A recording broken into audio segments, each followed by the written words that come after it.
Hi friends, నేను మీ తెలుగమ్మాయి భవానీ. మీరు చూస్తున్నారు ట్రెడిషనలీ హోమ్ మేడ్ ఛానల్. ఈరోజు నేను షేర్ చేయబోయే రెసిపీ వచ్చేసి సాంబార్. ఈ సాంబార్ కోసం మనకు కావాల్సిన వెజ్జీస్ పీసెస్గా కట్ చేసుకొని పెట్టుకోవాలి. నెక్స్ట్ వెల్లుల్లిపాయల్ని మిక్సీ జార్లో పేస్ట్లా చేసుకొని ఉంచుకోవాలి. నెక్స్ట్ ఒక పాన్ పెట్టుకొని అందులో ఆయిల్ వేసుకొని తాలింపు గింజలను యాడ్ చేసుకోవాలి. కరివేపాకు యాడ్ చేయాలి. అవి చిటపటలాడిన తర్వాత దాంట్లో మనం కట్ చేసుకున్న వెజిటబుల్స్ అన్నీ యాడ్ చేయాలి. నేను నా దగ్గర ఉన్న వెజిటబుల్స్తో చేశాను ఫ్రెండ్స్. మీకు నచ్చిన వెజిటబుల్స్ని మీరు యాడ్ చేసుకోవచ్చు. దీనిలో మునక్కాయ కూడా యాడ్ చేసుకోవచ్చు. తర్వాత మనం ముందుగా గ్రైండ్ చేసి పెట్టుకున్న వెల్లుల్లిపాయ పేస్ట్ని కూడా ఇందులో యాడ్ చేస్తున్నాను. తర్వాత మిక్సీ జార్లో మనం కొబ్బరి ముక్కల్ని తీసుకొని అది కూడా స్మూత్గా పేస్ట్ లాగా చేసుకోవాలి. ఇది యాడ్ చేయడం వల్ల మనకు మంచి టేస్ట్ అనేది వస్తుంది ఫ్రెండ్స్. తర్వాత మనం ఒక చిన్న గిన్నెలో చింతపండుని రెడీగా పెట్టుకున్నాం కదా, వామ్ వాటర్లో వేసినట్టయితే మనకు తొందరగా నానిపోతుంది. అలా చింతపండు వాటర్ని కూడా మనం రెడీగా పెట్టుకొని ఈ ముక్కల్లో యాడ్ చేసుకోవాలి. దాంతోపాటుగా అది యాడ్ చేసిన తర్వాత అందులో మనం ఒక 3 గ్లాసెస్ ఆర్ 4 గ్లాసెస్ వాటర్ని యాడ్ చేసుకోవాలి. మన వెజ్జీస్కి తగ్గట్టుగా వాటర్ని యాడ్ చేసుకోవాలి. నేనైతే 4 గ్లాసెస్ ఆఫ్ వాటర్ని యాడ్ చేస్తున్నాను ఫ్రెండ్స్. తర్వాత మనం ముందుగా కందిపప్పుని కడిగి పెట్టుకొని ఒక 4 విజిల్స్ వచ్చే వరకు ఉంచుకోవాలి. నెక్స్ట్ ఇందులోనే మనం కొంచెం బెల్లంని యాడ్ చేసుకుంటున్నాను. పప్పు మనం విడిగా పెట్టుకోవాలి కాబట్టి అది కూడా నేను మీకు చూపించాను. ఇందులోనే మనం పసుపుని యాడ్ చేసుకోవాలి. 2 టేబుల్ స్పూన్ ఆఫ్ పసుపుని నేను యాడ్ చేశాను.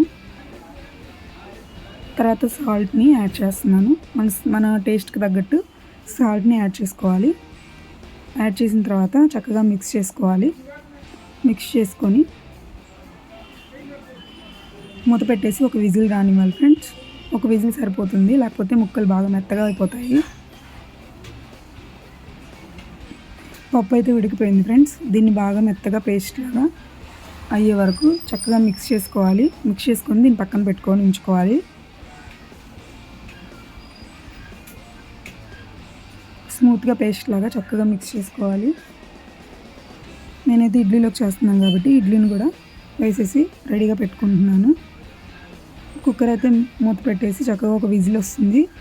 విజిల్ వచ్చిన తర్వాత ఓపెన్ చేసి నేను మీకు చూపిస్తాను ఫ్రెండ్స్. చూడండి, ముక్కలు అయితే బాగా ఉడికిపోయాయి.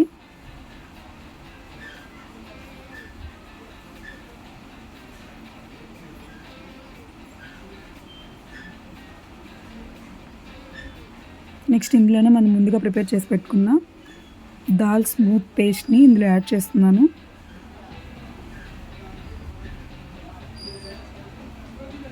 మనం దాల్ని యాడ్ చేసిన దాన్ని బట్టి మనకి థిక్నెస్ అనేది ఉంటుంది. మనకు బాగా థిక్గా కావాలనుకున్న వాళ్ళు కొంచెం ఎక్కువగా పప్పు వేసుకోండి. అలాగే సాంబార్ పౌడర్ని చిన్న మిక్సింగ్ బౌల్లోకి తీసుకొని దానిలో కొంచెం లిటిల్ బిట్ వాటర్ యాడ్ చేస్తున్నాను. ఎందుకంటే మనం డైరెక్ట్గా యాడ్ చేయడం వల్ల ముద్దలుగా ఉండిపోతుంది, సరిగా కలవదు. సో దానికోసం నేనేం చేస్తున్నానంటే కొంచెం వాటర్ యాడ్ చేసి చక్కగా మిక్స్ చేస్తున్నాను. అలా లంప్స్లా ఉండకుండా ఉండాలంటే మనం వాటర్ యాడ్ చేసి దానిలో కలిపినట్టయితే చక్కగా మనకి సాంబార్లో కలుస్తుంది అన్నమాట. నేను ఇలా ప్రిపేర్ చేసుకున్న దాన్ని సాంబార్లో యాడ్ చేస్తున్నాను. తర్వాత చక్కగా మిక్స్ చేసుకొని ఒక పొంగు వచ్చే వరకు మనం సిమ్లో పెట్టుకొని ఒక పొంగు రానివ్వాలి. అప్పుడు బాగా మనకి సాంబార్ టేస్ట్ అనేది, స్మెల్ అనేది కూడా బాగా తెలుస్తుంది. చూసారు కదా ఫ్రెండ్స్, సాంబార్ అయితే నచ్చిన వాళ్ళు ఎవరు ఉండరు కదా. ఖచ్చితంగా ఈ రెసిపీని ట్రై చేసి మీకు ఎలా వచ్చిందో నాకు కింద కామెంట్ సెక్షన్లో మెసేజ్ చేయండి friends. Thank you friends, thank you for watching. Please wait for my next video. Bye bye, take care guys.